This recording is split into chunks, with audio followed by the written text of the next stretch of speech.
Welcome to Zestful Aging, where I interview inspiring and fascinating women who talk about their projects as well as their own lives as evolving women.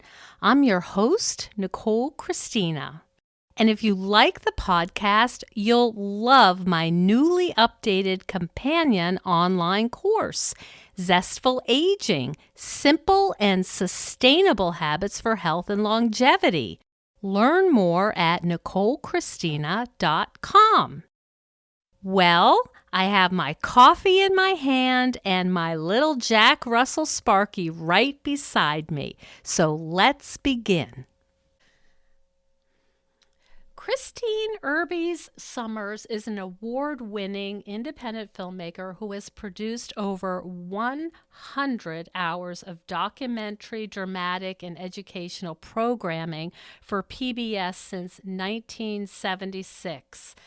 In her latest documentary, Aging in America, which was nominated for an Emmy, she asks, what does it mean for a society to have so many people living so much longer?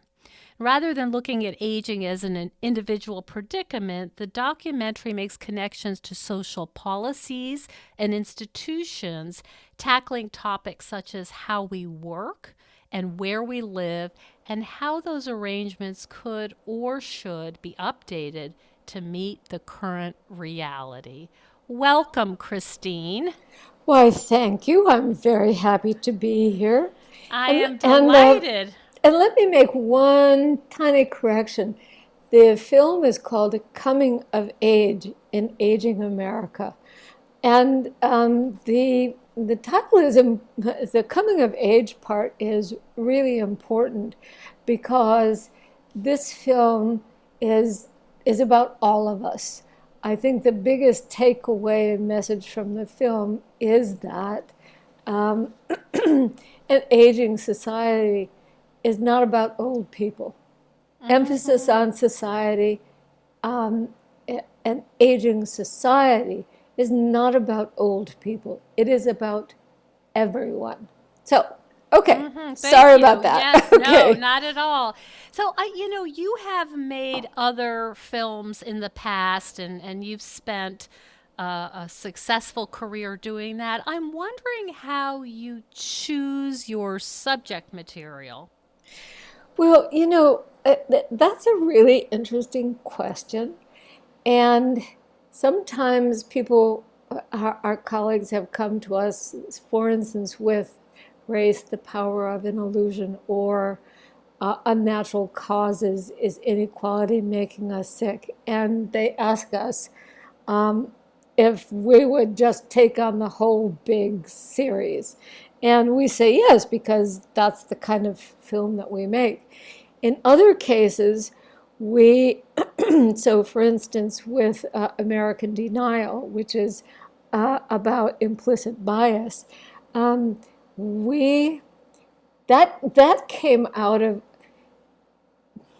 everything sort of connects with everything else, and things sort of, you kind of say, oh, how did that happen? Oh, well, because I was having a conversation with XYZ, and that conversation led to A, B, and C. And the interesting thing about and we never had a crystal ball, obviously, is that the films that we have made have been incredibly timely. And they're timely when they're done, but it takes 3 to 4 years to raise the money and then actually make the film. So we've been lucky. So that's part of the answer. The other part of the answer is all of our films are about really big social issues and the institutions that drive them, that we need to take a look at, that we are living in, sort of the unseen scaffolding of a big social issue. And aging is an amazing, aging, inequality, race. Those are the last 3 films that I've made. And so there's plenty of scaffolding in all of them. Oh boy. Yeah. I mean, I was watching the film and just, even as someone who is immersed in this, there were Yeah. some shocking statistics and Well, which yeah. ones did you think were shocking? That's a good question. I guess the whole bit about like the suburbs and the Mm-hmm. isolation and needing Mm-hmm. a car that Yeah. it's not just like, oh, we have to make sure people have a center to go to. I mean, it Right. it is Right. ground up. It is the most basic kind Yeah. of things in our life and our lifestyle that, from what I understand, has got to be reexamined Yeah. and in a hurry. Yeah. Well, I think if I can just sort of jump in, do you have questions or No, can? go ahead, Okay. please. The um,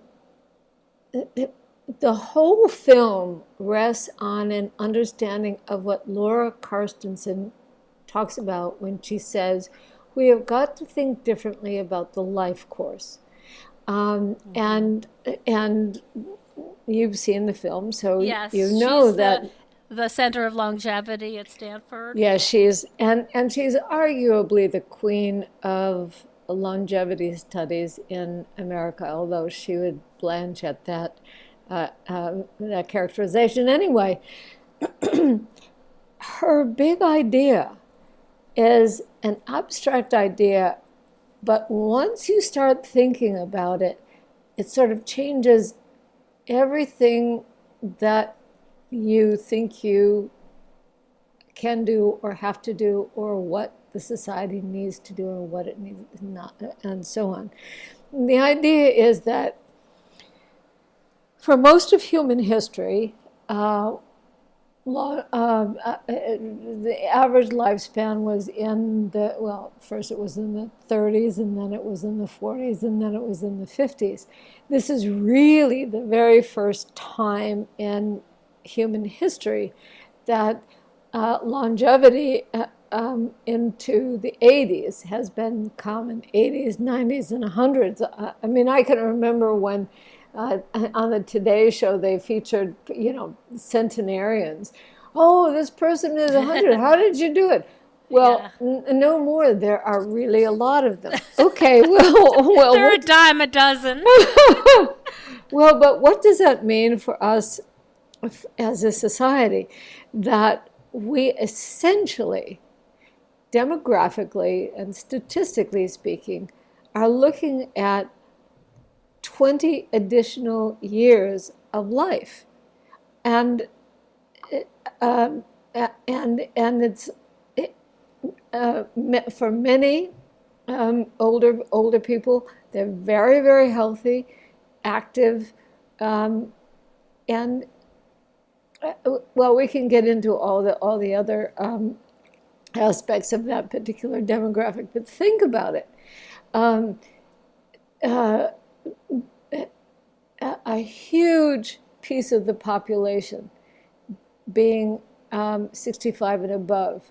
So that we've created what is something that has not been normal in human history, which is to say, normally in human history, there was a pyramid, lots of young people supporting Mm-hmm. very few older people. Now we're a barrel. And there are a lot of older people. There's a bulge in the middle.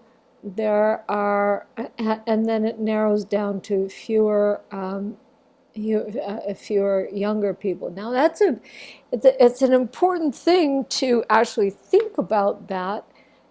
I've sort of lost the thread to the life course, haven't I? Well, anyway, I'll get back to it. No, I know where you're going. This Okay. idea, and I know, and I was thinking you were going to talk about retiring at 65 doesn't make sense anymore. Well, okay. So now that we have got this transformative, and it's absolutely transformative Hmm. change of demographics. Um, how do The first question everybody asks is, oh my God, how are we going to afford all those old people who don't have anything to do but golf, and they're just kind of sucking up Social Security and all of our taxes? Um, it's the wrong question, obviously. The right question is, how should we be thinking about a life that, instead of winding down at 65, it continues and starts maybe winding down at 85, just physically, cognitively, etc. What does that really mean?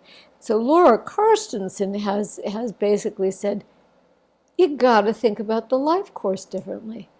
You know, we can't get stuck in this notion of, oh, our children will be children and being educated age 0 to 25, let's say. Then from 25 to 65, what are we all doing? We're working like crazy. We are trying to save for our retirement, trying to save for our children's education, trying to buy a house, trying to just keep our heads above water.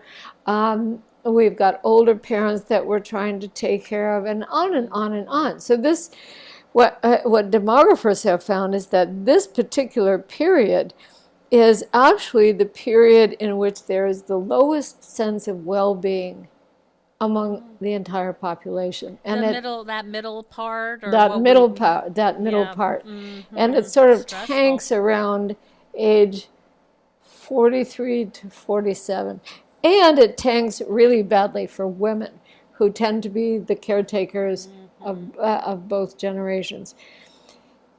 But on the other hand, you've got 65-year-olds who are saying, "Oh, okay, I can," or 66-year-old, "Oh, I can take Social Security now, and I've now what?" And the now what is a huge question, even if we don't look at the dollars. And the dollars are staggering. Most Americans have not saved even close to enough to sustain a 20-year period of not being employed. But let's for the purpose of this conversation, set that aside, because that's in some ways easier to solve than the kind of existential or emotional issue around, okay, I'm 65, I'm 70. And by the way, for your audience, I'm a poster child. I'm going to be 70 in December. And a lot of my friends are in the same demographic. Now, luckily, there's something that I'm just really keen to do. But for a lot of other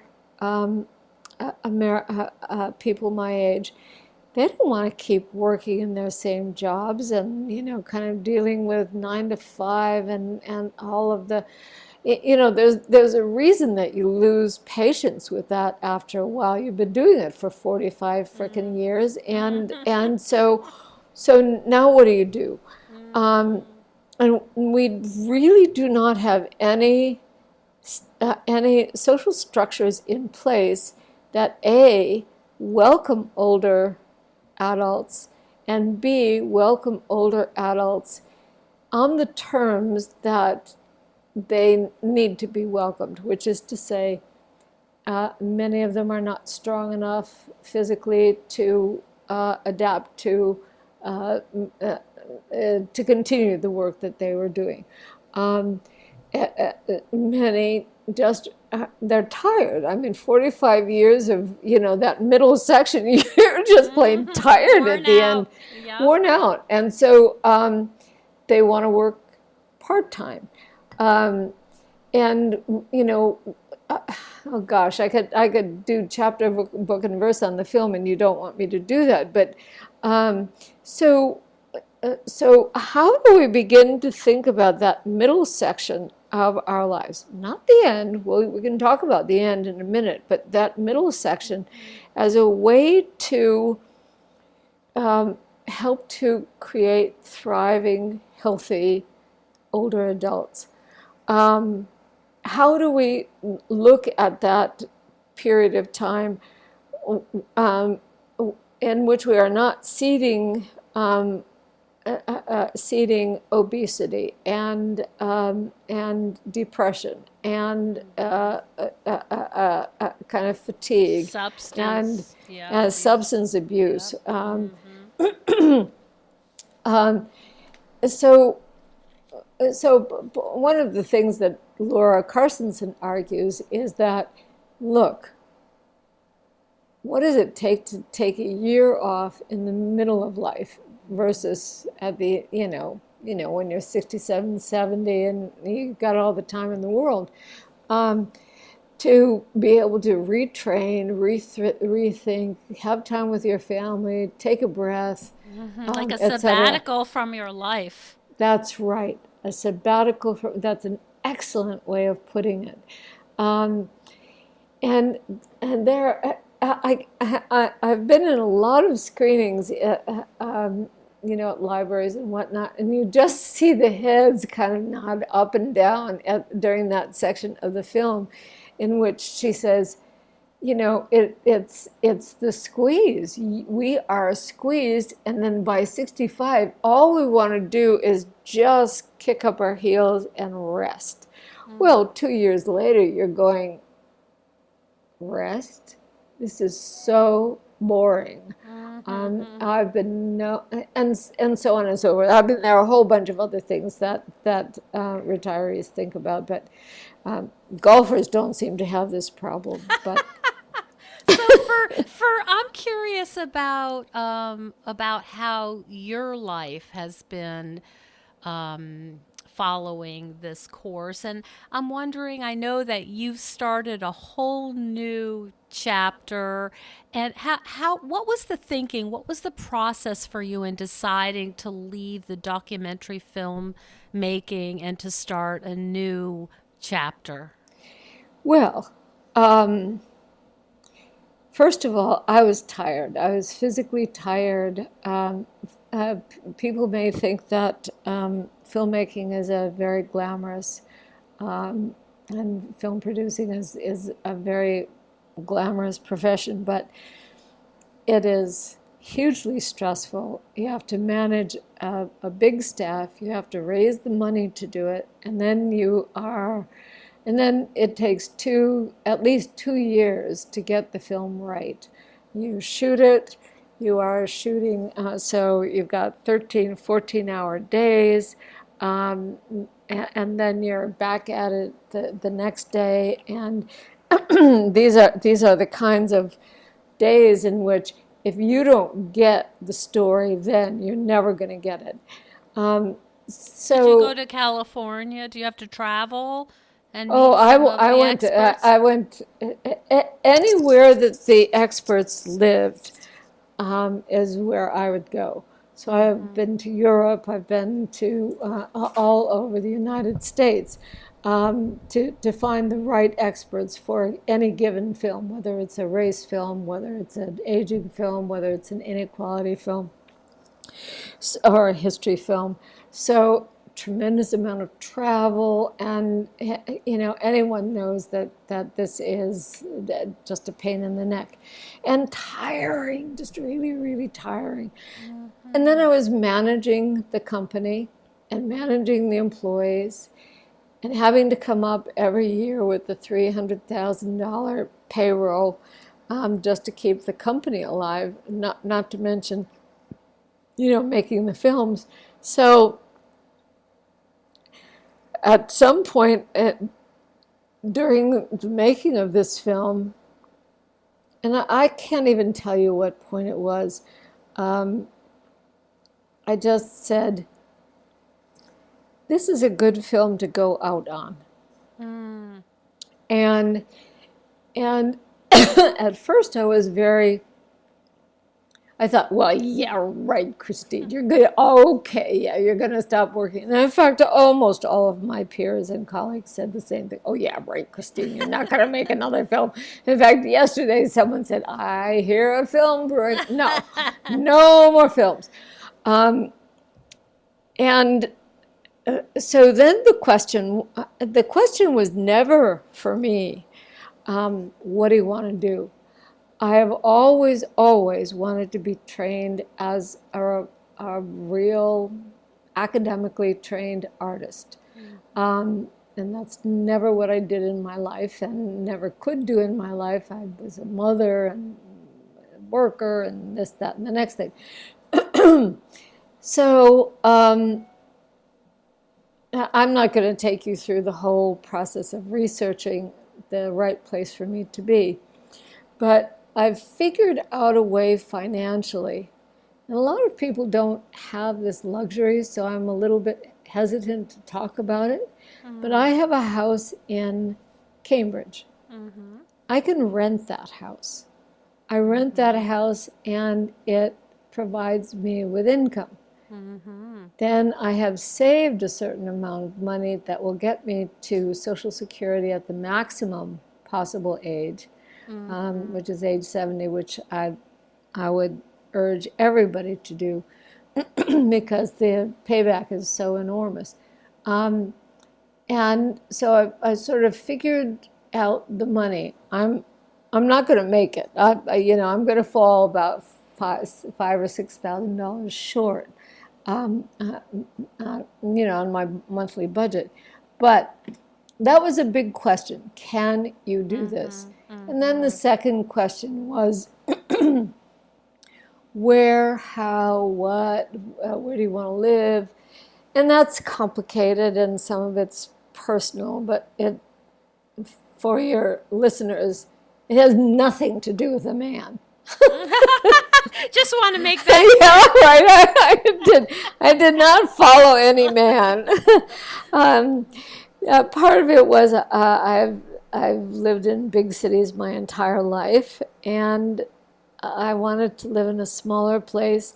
My two criteria for picking the place were, what does the finished work of the students look like, and is the town 20% cheaper than Boston?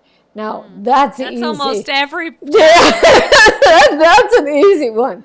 Right. So the other was more complicated. So that's my trajectory, and so I think How is it feeling now as you're, enrolled, you're doing the work, you've really made this major shift. What does it feel like now? well, I feel completely incompetent in the academy. I'm the least experienced, oldest person in the class. It is much, much harder than I thought it was going to be. Much more rigorous, academic. The critiques are harsher. It is, you have to be a grown-up, and I think that, let's hope we've become grown-ups at age 70. But in fact, I think we are. If I had heard any of these critiques when I was 25 or 30, I would have said, okay, I'm going to be a dental hygienist. I can't do this. Can't handle that, yeah. So going from the top of one's profession to the bottom of the class is an adjustment, but it's a good one. It's a really, really good one because it forces you to really say, who am I? I mean, how did I lose who I am or was or could be, or, I mean, there are all kinds of wars. As a mother, as a wife, as a worker, all of those things require different, let's put it this way, all of those things require you to give up a certain amount of freedom. And now I'm talking about a first world problem here.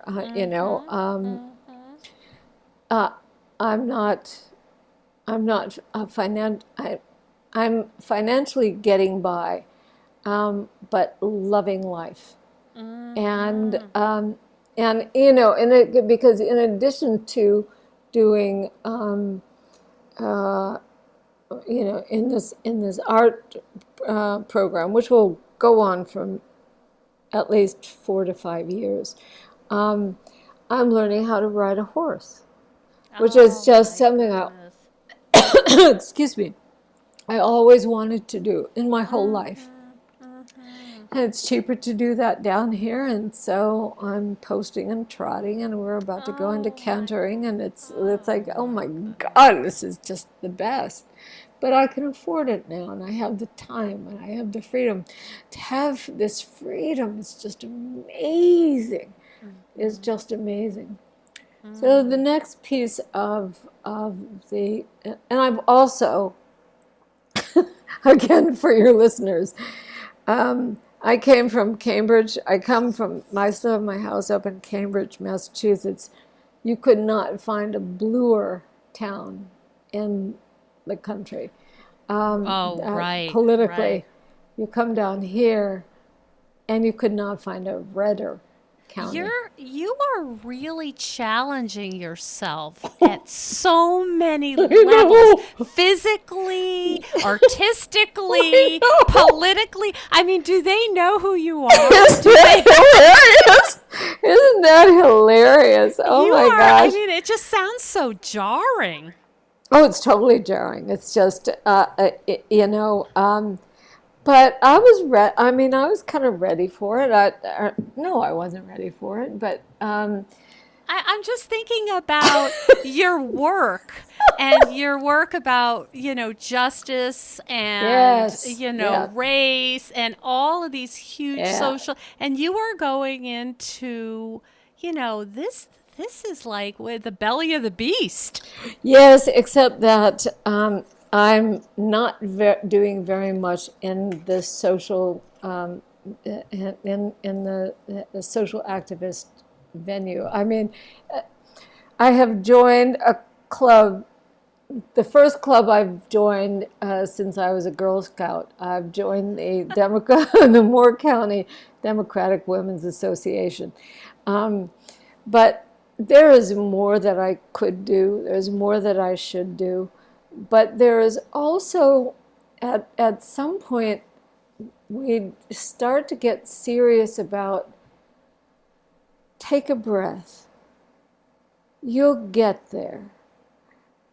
You don't have to do it tomorrow. You will do that work volunteering here, or, you know, I mean, I've been to plenty of rallies. Don't worry, there are plenty of rallies around here, but Mm-hmm. this whole idea of uh, you don't have to do. You're not on call. Basically. You're not on call from your kids, your staff, from your career demands and dreams, or even, well, anyway. So that freedom, oh my God, I've never had it. Mm-hmm. I didn't even have it as a child, so it's really fantastic. So I don't know if this is helping you at Yeah, all. no, I think people, really want to hear what are the possibilities now. You ask that question, that what now, and you're presenting like, well, here's a brand new life I've created. Yeah. Here's a possibility for you, and I'm just Well, picturing this. there's one thing that I'd like your listeners to hear, and particularly psychologists, um, and that is when older people come and say, "Well, they tell us to, follow our passion, follow our dream," and I don't have any passions, and I don't have any dreams. That's true. And there's nothing wrong with that at all. Most of my friends, don't have the same kind of hunger and, fire in their belly for doing what I'm doing. Um, and so that's an even more difficult challenge. It all sounds great. Oh, yeah, she picked up and left, and she's riding horses and she's painting Mm-hmm. pictures. Mm-hmm. Well, um, I'm not married.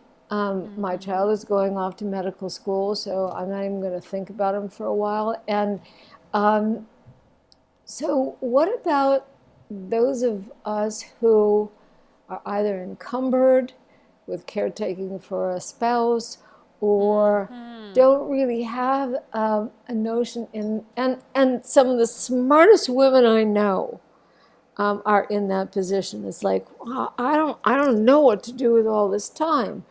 Should I become a consultant? Worst thing in the world to do. I mean, a consultant, you're kind of scraping the bottom of the barrel when you're a consultant.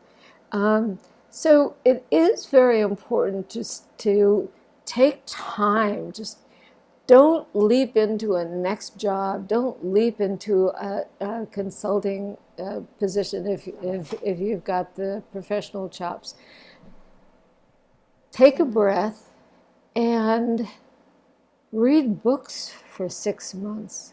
Just hang out and read books and know that this freedom is a gift and it's been earned. Of course, we all earn the kind of life that I'm talking about. Many people can't have this kind of life.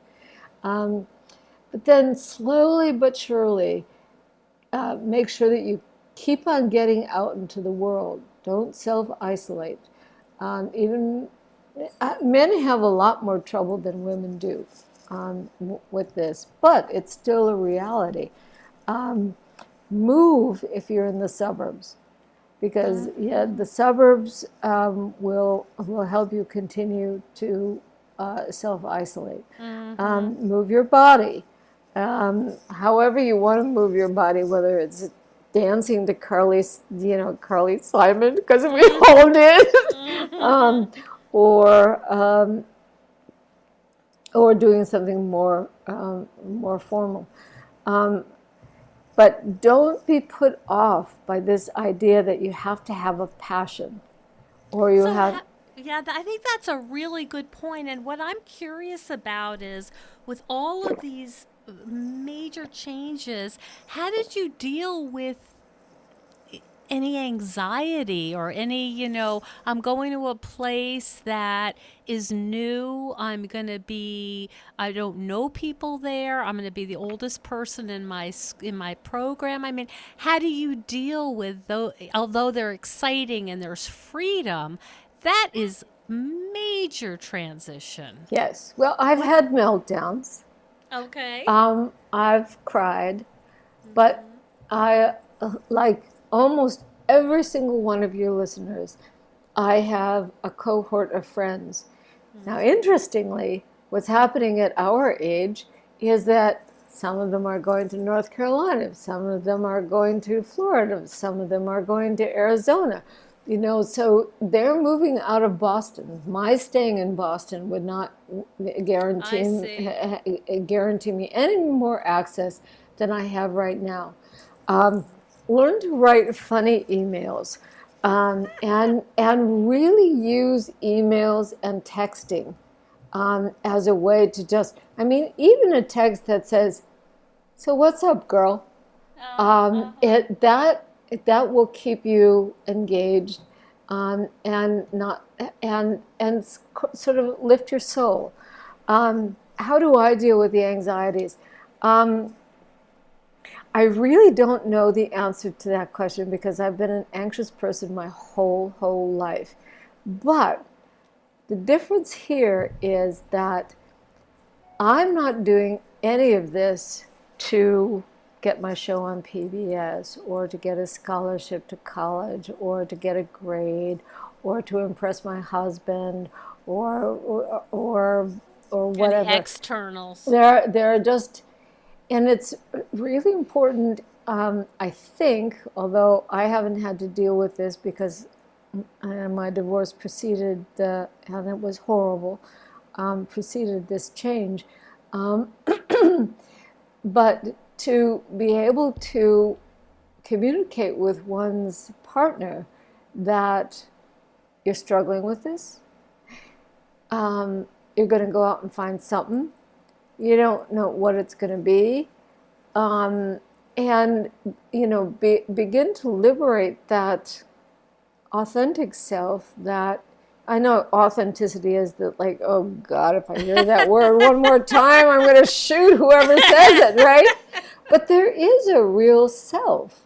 And that self has been shaped in a lot of ways over 60 years, 70 years of kind of institutional living within institutions where we don't have institutions now that we have to live in. So uh, how do I deal with it? I just can't answer the question. I mean, I feed myself well. I go to yoga. There, I've that's learned. helpful.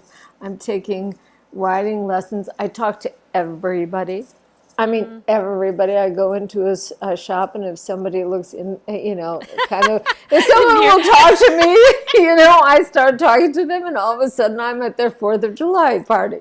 Um, so that's a gift that you have is It making those actually is connections. not a gift that I've had. It's not my natural personality. My natural personality is very shy and introverted, but because of my because of my career, I've had to develop all those other kinds of skills. And my guess is that that's the case with most of your listeners, that you've developed kinds of skills over the course of your life that you didn't even know that you were developing, and that come in really handy when it comes to being in a strange new land. And we are in a strange new land.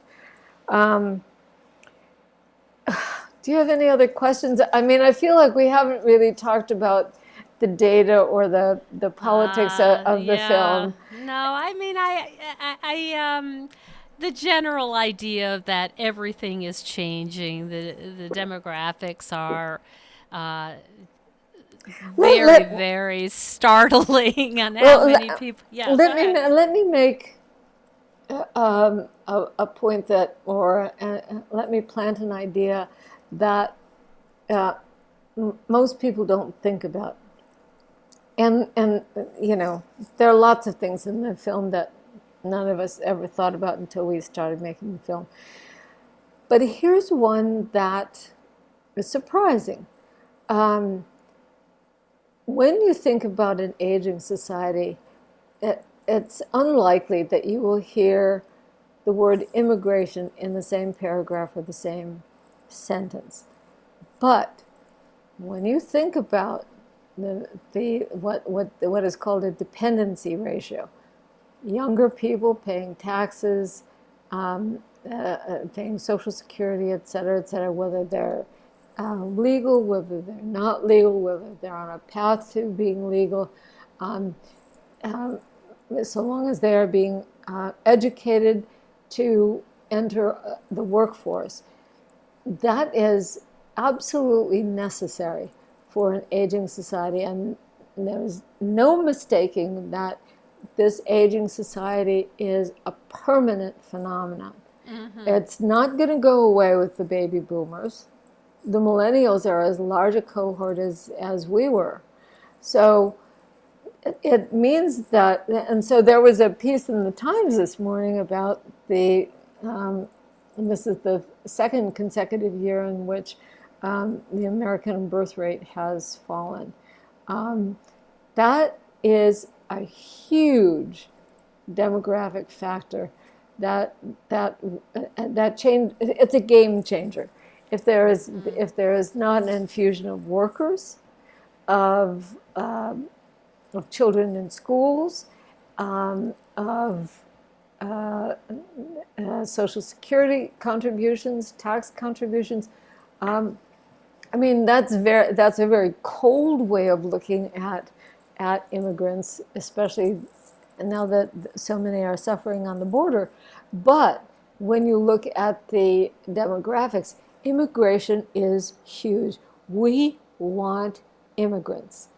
We want people who will be working and contributing materially to the That's very society. interesting. Yeah, I don't think people see it that way or understand it that way. It certainly hasn't been talked about a lot publicly, I don't No. think. Well, That whole aspect, that's interesting. right. I mean, it's a complicated, like any, big Yes. social problem, it's a Yep. complicated web of causality. So, but it's important for us to start thinking about immigration that way, regardless of our political persuasion or fears or whatever. We need an infusion.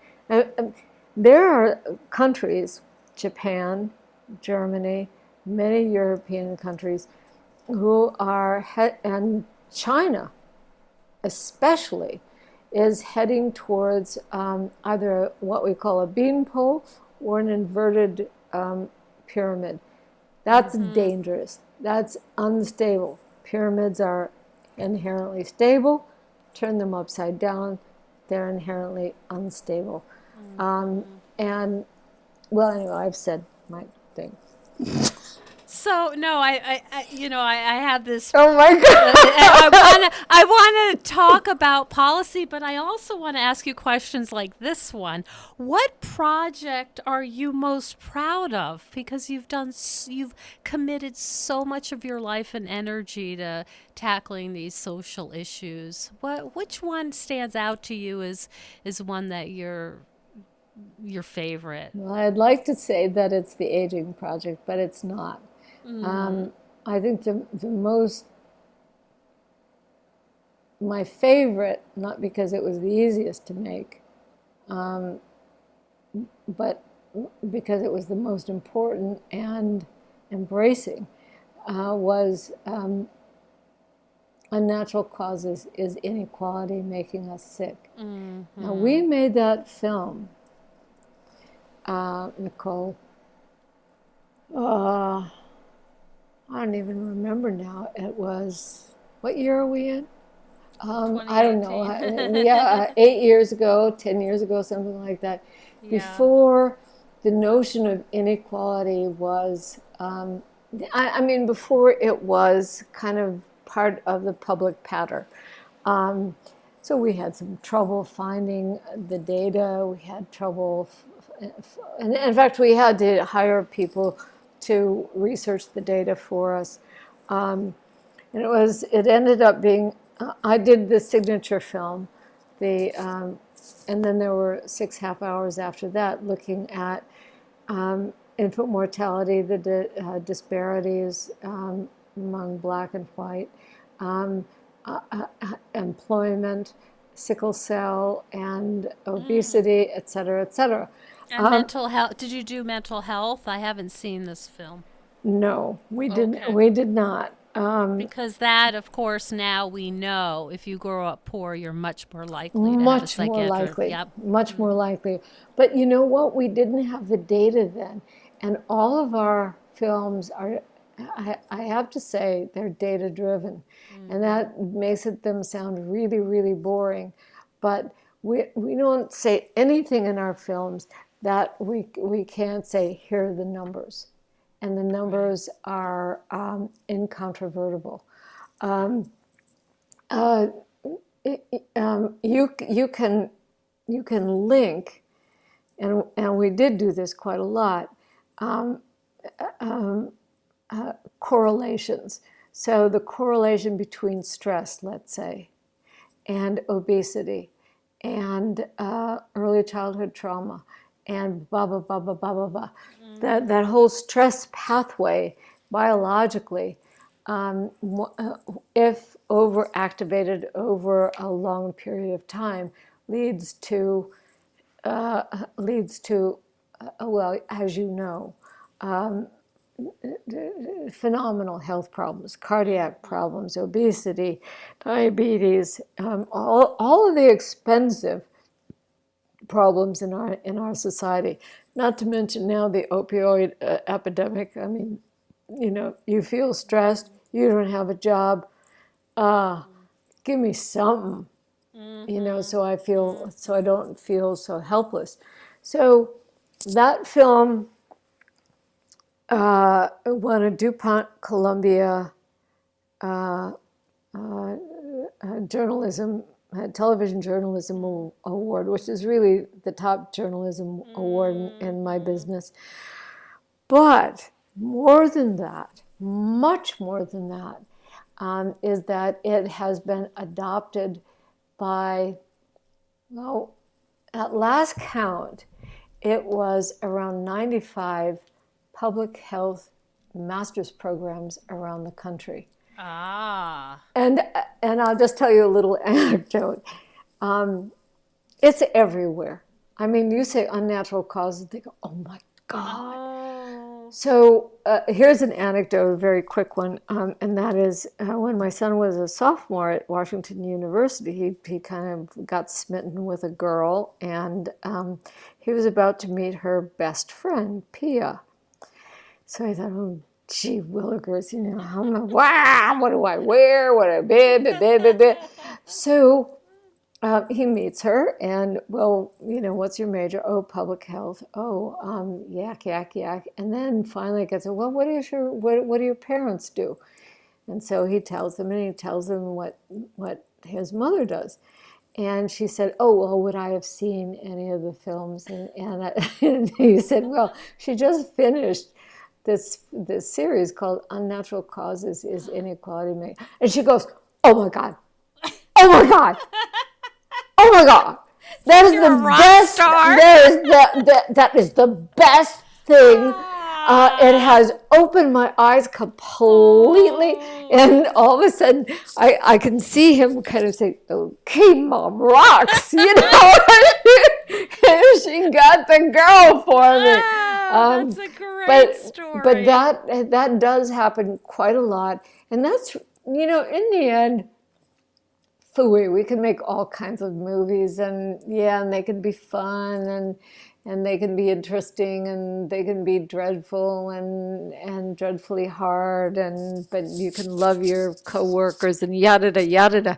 But in the end, when you really and truly know that what you've made a film about is actually contributing to social change, there is, that feeling is just so fabulous. And Unnatural Causes has been the one that has done that the most. Now, there's another series called Race: The Power of an Illusion that we did, and that's really old. That was 2002.